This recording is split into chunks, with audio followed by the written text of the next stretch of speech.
What's up, guys? Welcome to Lifting Coast. My name's Sean. We had an exciting Canadian Grand Prix today. It was actually eventful. Depending on your fandom, I guess it might be less exciting. But Kimi Antonelli won. He won yet again. This is 4 out of the first 5 races in the 2026 season. Kimi Antonelli has won. Historically speaking, there have been 16 drivers in all of Formula One history that have won 4 out of the first 5 races, and all 16 of them have gone on to win the title. So Kimi Antonelli makes the he makes the 17th driver to win 4 out of 5. So we'll see if he keeps that statistic alive. We'll check back at the end of the season. But it was a very good race from him. He was very quick, as he always is. He was being outqualified all weekend, outpaced by his teammate George Russell. And so Mercedes really, they came with big updates this weekend, and they had a pretty sizable gap on the field. The McLarens could qualify close, and some other guys over one lap could get decently close from time to time. But in terms of race pace, the Mercedes just ran away and left everybody. Now, with that said, there were some unique circumstances that happened at sprint quali on Saturday, during the sprint race on Saturday, that is. And because Kimi had tried to pass George held him off. And so as a result, Lando was able to get in between them and kind of stay in between them for the whole sprint race. But today, during the Grand Prix, that didn't happen. The two Mercedes were in a league of their own, and it was really just a battle between the two of them. Now, a lot happened to get to the point where we ended up, which is George Russell DNF and Kimi Antonelli 4th race win in 5 races, right? It took a long time to get there. The Mercedes put on a show early on. They were just back and forth, and it wasn't like the back and forth we saw early in like Australia, Japan, China. It wasn't like that yo-yo racing with the power deployment. This was like legitimate passes on each other, overtakes on each other. But what kept happening is one of them would make a mistake. So going into the final hairpin at Canada, they would lock up, particularly George Russell. He would have the lead. He would lock up, which would cause him to go deep into the hairpin, which would open the door for Antonelli to come through. And he would often make the overtake either at the first turn or before the last turn of the track. So it was a very interesting sort of back and forth dynamic, and it lasted, I don't know how many times. I tried to go back and count. I just lose count because they don't show you everything. But like it was 30 laps of that back and forth, and the cars are coming so close to each other. At one point, Kimi gets along into the final chicane before the Wall of Champions. Kimi actually comes alongside George and appeared to be ahead at the final turn, but because of the angle George was coming back through the turn, Kimi had to bail off the track, and he did so, and he had the lead whenever he left the track in his mind. So he came back on and kept the lead. And then Mercedes said, no, give it back. He argued a little bit, but they said, no, you got to give it back. You overtook off the track. So Mercedes it's very different than what we saw from McLaren. You know, papaya rules and all that sort of fairness we saw out of them. Mercedes is fair. It's just a different kind of, they're like, you go figure it out. You know, they really don't get overly involved unless they need to.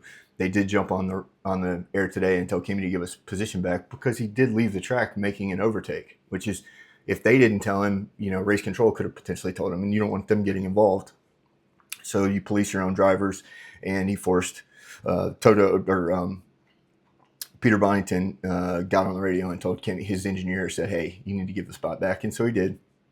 And then the fight continued and ensued after that. But sooner or later, it was around lap 30, George Russell was coming around 6, 7, 8, that part of the track, and he cut a corner into the grass. The camera flashes to him, and then he has no power. He has no drive. And so what Toto said after the race is that it was a battery failure. And so they lost electrical power on George's car, and he had to retire. So boom, right there, race is over. Kimi is up by 41 points right now in the championship, which is a huge gap, especially when it's a one-team, two-car fight, right? The only other guy that's probably going to win most of the races is going to be your teammate. And so you have to win, and he's going to finish second, right? So you only get these small chunks of points back. So the big disparity in points only happen when there's like a DNF, which is what so far George has had a couple of. So those things are entirely not his fault. But Kimi is capitalizing on everything that happens. And here's the deal. Andre Kimi Antonelli is fast. Like, we knew he was fast. He wouldn't have gotten pulled up to Formula One if he wasn't. We saw his pace 2 years ago whenever he was doing hot laps in practice at Monza before he wrecked. Then we saw last year, his rookie season, he had a few really good races early in the season. And then again at the end, he had some better performances. I think those got overlooked a little bit. But he hasn't shown the kind of out-and-out pace to just consistently beat George until this season. And it appears that he can consistently beat George. He is giving George fits. And George was despondent after the race today. He was just like, it feels like somebody doesn't want me to win. You know, it feels like the universe is working against him. And that's often what happens. Somebody in a championship sort of scenario, especially in racing, it's like drivers were talking about after the race, you just have like a champion's favor. It's like things just break your way. And a lot of times that happens during a title run. Everything goes against one guy and everything goes for another guy. But I'm telling you, in this case, Russell outqualified Kimi. He was faster basically in every session, but it wasn't by much. And during the races, Kimi was all over the back of George, and George just has to improve. If there's anything to be taken away from this in terms of racecraft, George has to improve with the driver putting massive pressure on him. He raced against Lewis Hamilton for 3 years, one of the best in the world. But Lewis was a mature driver at that point, not overly interested in going nip and tuck, tit for tat with his teammate. He was going to try to beat George with strategy. He was going to try to beat him by working other things out so that he didn't have to get wheel to wheel all the time. Kimi's not like that. He's 19 years old. He's going right after you. And these cars you can follow. That's a new thing. In the previous era of cars, the ground effect era, you couldn't follow so closely. You would destroy your tires by following the car in front of you because you would lose downforce. Thus, you'd be sliding through every corner, and your tires would be the only source of grip you have.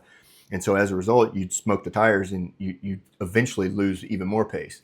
These cars, they don't create that same kind of suction effect to the degree that the ground effect era cars did from 22 to 25. And so the cars can follow, and you can pressure the person in front of you, the driver in front of you, for long periods of time. And so it really is important because it's a very different thing, especially if you've ever played a video game or any kind of a competition. But when there's a car right behind you, you're spending all your time looking in the mirrors, wondering which direction they're going, instead of just hitting your marks and doing the fastest time you can do. And so it leads to you getting caught. And Kimi was in George's head today because he must have locked up going in to the hairpin 10 times today. It was crazy. I've never seen George drive in such a sloppy way to that degree. So lap 30, George is out. He's also 41 points back, which is total, just absolute killer on paper for the championship. We did see big comebacks last year. We saw Max come back from way far down to catch Oscar for P2 in the championship. We saw Lando come back from P2 to P1, and he was 40-ish points away from Oscar. So we've seen it before. George just has to keep his head on and keep trying. But it's fascinating. There's been more Russell hate this season. No, there's a lot of people that don't like him. He's kind of a politician, and that rubs people the wrong way. He's sort of just like this, always saying and doing the right thing publicly. But then when you hear snapshots of him behind the scenes, he's a fierce competitor. It just doesn't sit well with people. But for whatever reason, George has just gotten an ungodly amount of hate this season. And it's been interesting to see because Kimi is just like, they're racing, and everybody loves him. So today was the first time we saw Kimi get a little agitated on the radio. We heard him get a little agitated on the radio. He felt like he was hard done by from the sprint race on Saturday.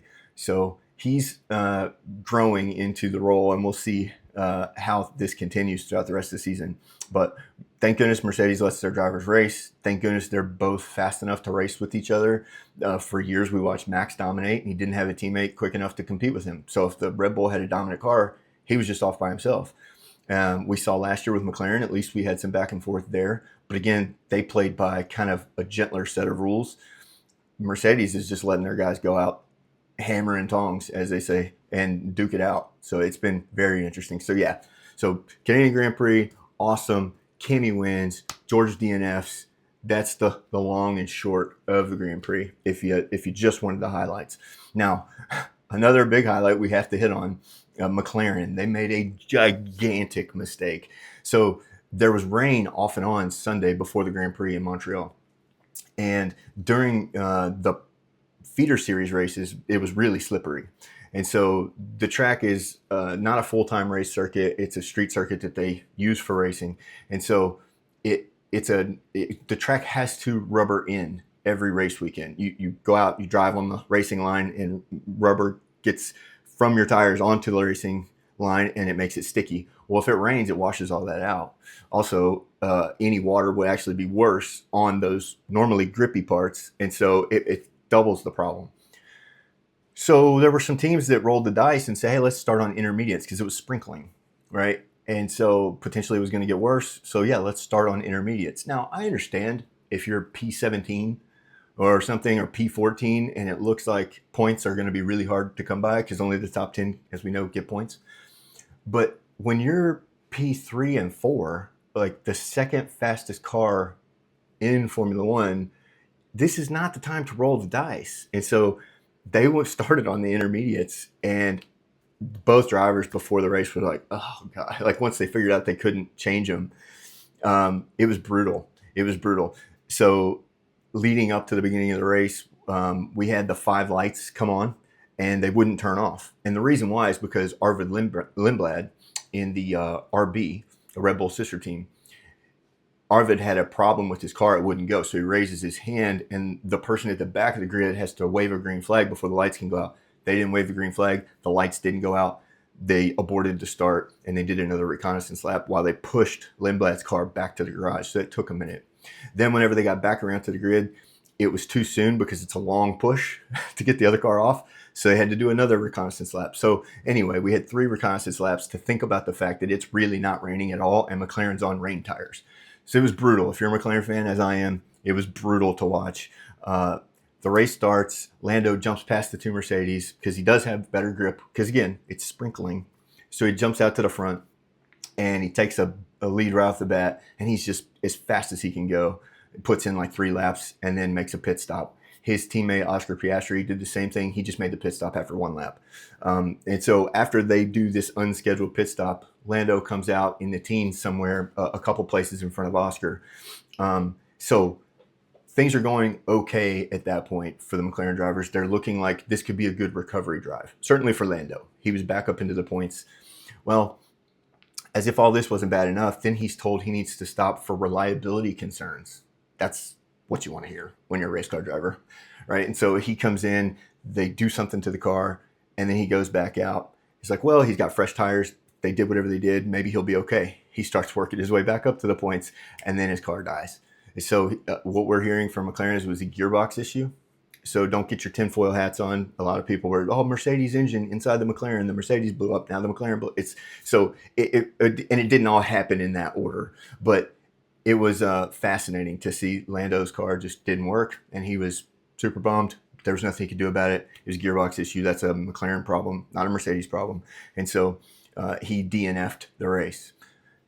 Well, what about his teammate, Oscar Piastri? He was in the second fastest car, still had a chance to get back into the points.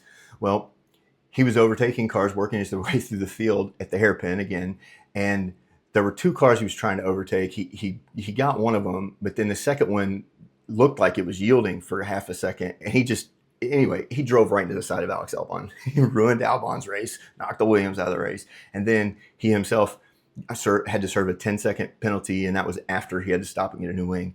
So essentially, Oscar finished outside the points. Albon finished outside the points. So both McLarens get no points. So what that means is it opens the door for a lot of other drivers to score big points for themselves. And that's what we saw the rest of the race work itself down to. The biggest recipient of the biggest benefit from all of this was, Max Verstappen and Lewis Hamilton, who found themselves in second and third, respectively. Lewis had one of those days where he was just completely on it. Everything he did worked. He was driving out of his mind. He loves this track. I think he's won 7 times there. That's insane. Some people don't win 7 times. A lot of people don't win 7 times in a career. Then he's won 7 times just at this one track. So he's really good there, and he just had the Ferrari working. He knew what he was doing. Ferrari let him do it, and he had an absolutely great weekend. He was faster than Charles, his teammate, in almost every session. He outqualified him, and he outpointed him. So he did a fantastic job. He ended up catching Max, who was in second place, with just a few laps to go to take the second step on the podium. So it was a great day for Lewis. And this is what I'd say if you're a Lewis fan, because I like Lewis. If you like Lewis Hamilton, this is what I think you can look forward to 5 or 6 times a year, where he's just the dominant Ferrari driver. From start to finish, from lights to flag, he's going to be the faster Ferrari driver. He's going to perform better. He's going to just jaw-droppingly fast and shock everybody. And man, how good is he? Frustrate his teammate. Everybody's frustrated because they can't figure out how Lewis is so fast. He used to do this every time he raced, right? But he's 41 years old, and things do change. And physiologically, he's not quite what he was. So I still think he's going to be awesome. I just think he's awesome, like I said, 4 or 5 times, maybe 6 times a season. He's had China, where he was dominant. I know Miami, he ended up ahead of Charles, but that was more because of Charles' mistake. It wasn't on pure pace. But he was ahead again in Canada. So that's twice so far this season that Lewis has been better than Charles. We'll see if this improves. If he starts beating Charles more often, that would be great. I would love to be wrong. But I think what we're going to see is we're going to see Lewis Hamilton have a really good last 2 years to his career. This season, next season, he's under contract with Ferrari. He's getting paid a bunch of money to race a car. He's very good at racing cars. Why wouldn't he keep doing it, right? But I don't think he can beat the guy on the other side of the garage from him. I don't think he can beat Charles continuously with consistency. I would love to be wrong. And today, I am certainly wrong. He dominated. It was great. It was just fun seeing him. I mean, he looked so many times like he was going to hit the wall of champions. The reason why they call it that, like in the late 90s, there were 3 world champions in a row that just creamed that wall, just completely destroyed their cars. It's very tempting to get back on the throttle early because it leads down to an overtaking opportunity in turn 1. And so the trick to it is to get through the turn as quick as possible. But if you do that, there's a concrete wall right there. So Lewis did fantastic. And it's exciting for him going to Monaco because Hamilton's usually pretty good around Monaco. And this car, the Ferrari, should be pretty good in Monaco. But when I say all of that, what I mean is I think Lewis could be like P2, P3. Maybe if Charles has a problem, he could be higher. But Charles is lightning around Monaco. He didn't win there for years just because of like a curse. It was literally like something would break on his car, some bad thing would happen with the team. But he's often very fast around there. So I would say this is going to be a bounce back track for Charles coming up at Monaco. But Lewis is quite good there, and he's won there many times as well. There's not many places he hasn't won. But yes, so Lewis looked great today. It was good to see the Ferraris racing well. It was fun to see them up in the mix, fighting with Red Bulls. This is all behind Kimi Antonelli, though, who has checked out. He's down the road. So just keep that in mind as we continue to watch the season, because I think you'll see McLaren close the gap, and I think Red Bull can close the gap. Historically, Ferrari doesn't do good with updates compared to the other teams, but maybe they do this year. It was fun to see other cars facing off, going at it, and Lewis had a great day. Charles Leclerc, he said, and this didn't sound like hyperbole. It sounded like he was being authentic. He said this is the most frustrating weekend he's ever had as a Ferrari driver. That's a big statement. Charles has had some frustrations, he couldn't figure out how to get the same result out of his car that his teammate was getting, and it was clearly frustrating him. He started, let's see, Hamilton qualified P5, Leclerc qualified P8. So it just tells you there was a gap between the two of those guys, and Leclerc couldn't figure it out all weekend. It didn't matter what the format, whether it was a sprint race, the main race, whether it was qualifying or sprint qualifying or practice, it didn't matter. Charles couldn't compete with Lewis this weekend, and you could tell it was really frustrating to him. However, if you're a Charles Leclerc fan, here's the thing to remember. He consolidated the best possible finish that he could, despite the fact that Lewis was further ahead of him. Charles started in 8th. He finished in 4th because a couple cars in front of him DNF'd. He did a good job. He got past Hadjar. He did everything that he needed to do to consolidate the points and to have a good finish. Compare that to Miami, where he was racing for the win for some of the race, But when he gets past and he starts getting frustrated, he pushes beyond what the car's capable of doing. He spun, he hit the wall, and he ends up eighth or whatever. So that's the difference. Like on days like today, if Charles gets frustrated, like I hate that for him. He seems like low key one of the best guys on the grid. He genuinely seems like a good dude. He wants to show up, do his job, do what he's told, and go home. He's not like a politician. He's not political in terms of manipulating the team. He doesn't have tons and tons of things to say about how they're doing what they're doing. He just wants to show up and drive. And he seems like a genuinely, he'd be a good guy to work with.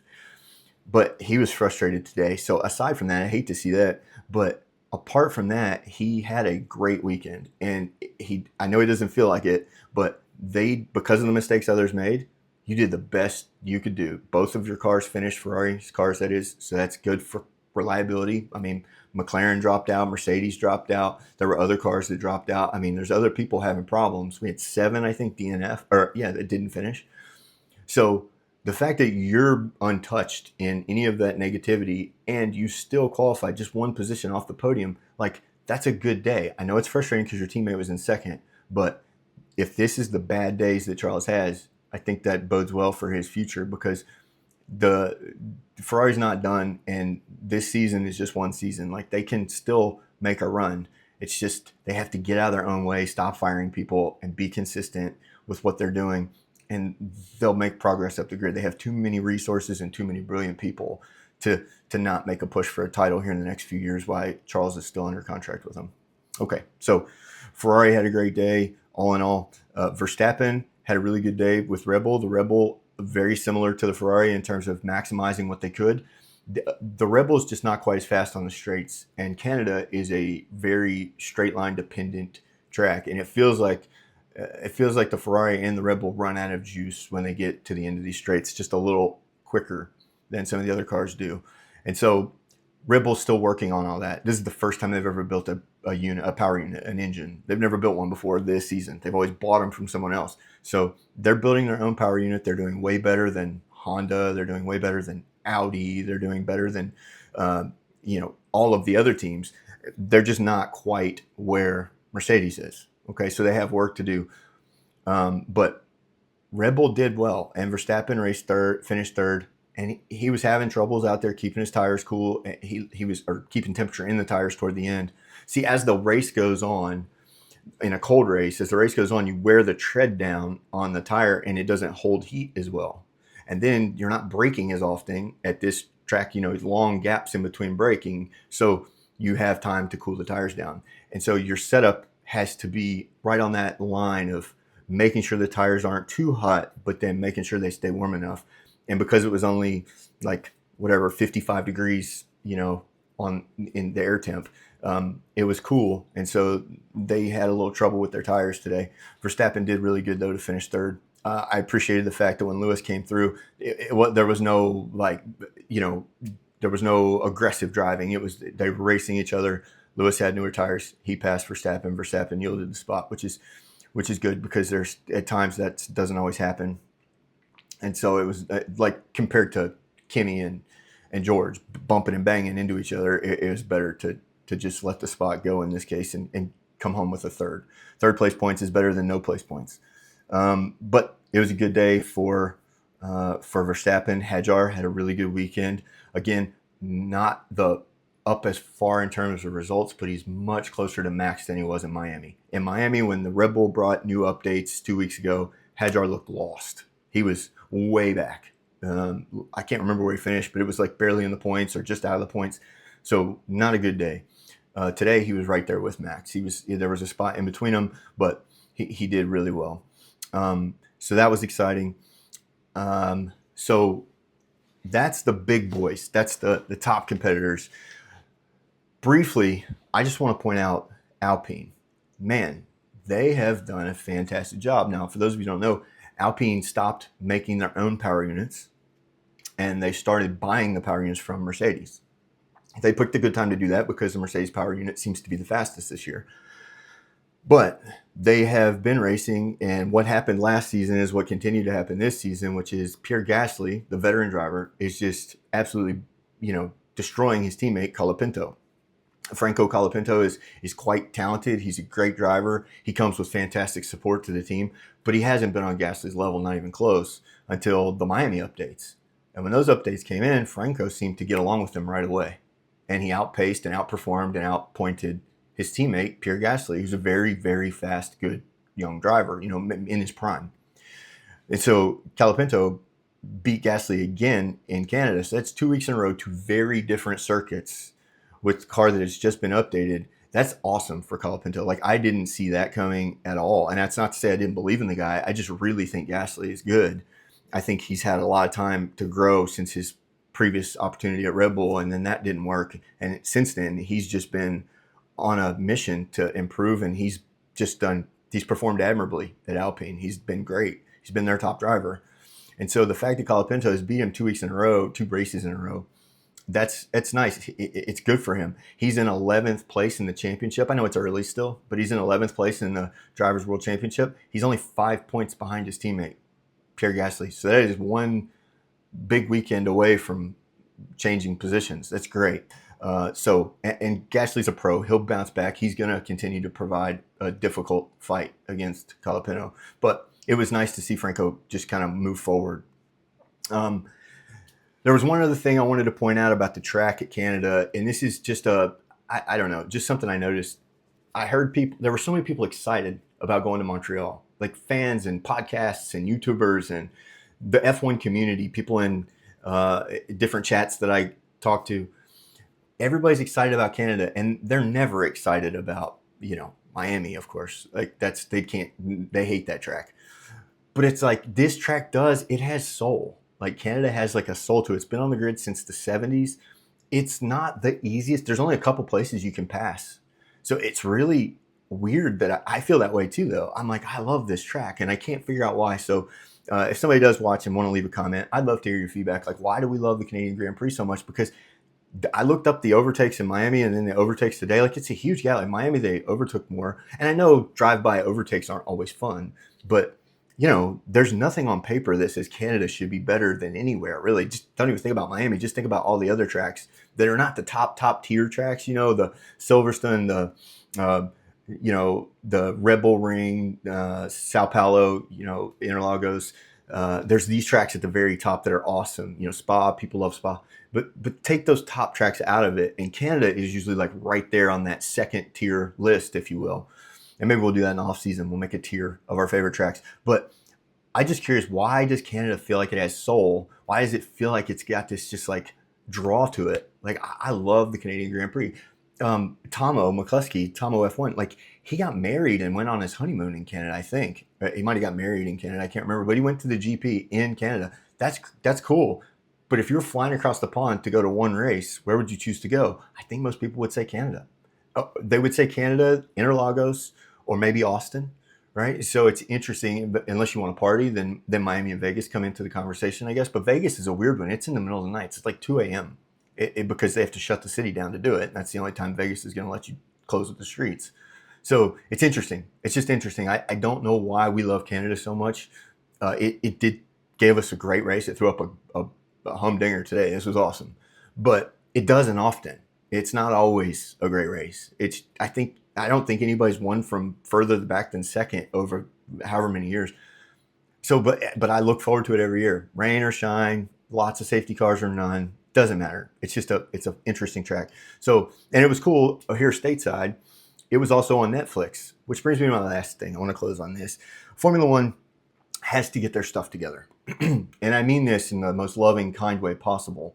I love F1. I've been a fan for a long time. I liked F1 back when I used to have to wait for cassette tapes to travel to me so that I could watch the races because they weren't aired here. Or if they were at a time I couldn't watch them. All right, I'm old. So I would wait till I would get copies of the race from a friend who lives in Stoke-on-Trent, and then I would be able to watch these races on delay.